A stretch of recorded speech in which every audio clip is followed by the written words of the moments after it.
कार्य सही का कौन सा होता है?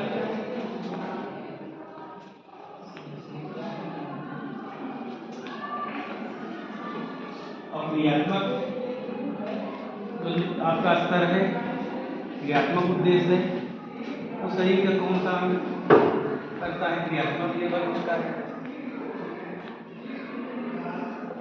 हमेशा जान लो, ज्ञान जो है मस्तिष्क से संबंधित है और जो बोधात्मक स्तर है हमारे हार्ट से संबंधित है, हृदय से।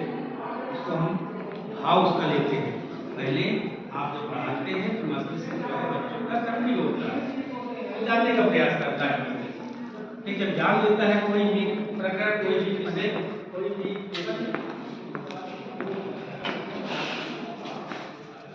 जो 3 शीर्ष हैं, इसमें जो 3 शीर्ष है, ये पहला शीर्ष है, दूसरा ये है, ये तीसरा शीर्ष है।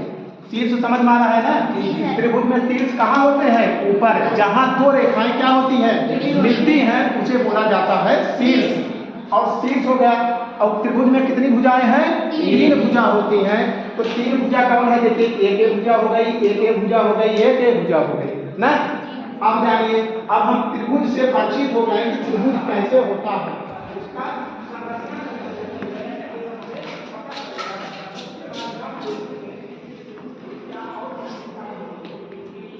संख्या के 5 भेदों में सबसे पहले व्यक्तिवाचक संज्ञा हो गया।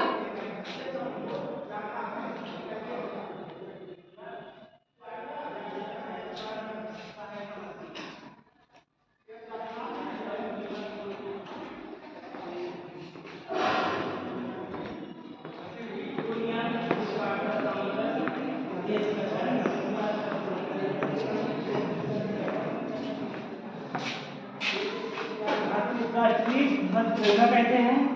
राष्ट्रीय ध्वज में 3 रंग होते हैं, केसरिया, सफेद, हरा। केसरिया बलिदान का प्रतीक है, सफेद शांति का प्रतीक है, हरा हरियाली का प्रतीक है।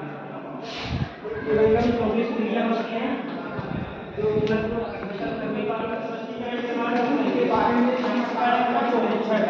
उसके बाद मूल्यांकन करेंगे, मतलब जो पढ़ाया जाएगी उसमें से पूछेंगे। इसके बाद अंदर क्या है? इनका पहले जान लीजिए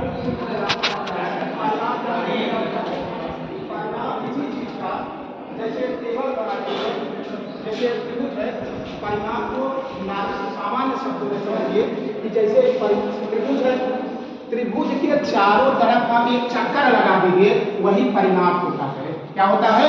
परिणाम होता है। किसी का परिणाम अगर पूछा जाए, चाहे टेबल का पूछा जाए, चाहे वृत्त का पूछा जाए, किसी का पूछा जाए, तो आप उसके चारों तरफ एक क्या करिए? चारों तरफ घूम जाएंगे।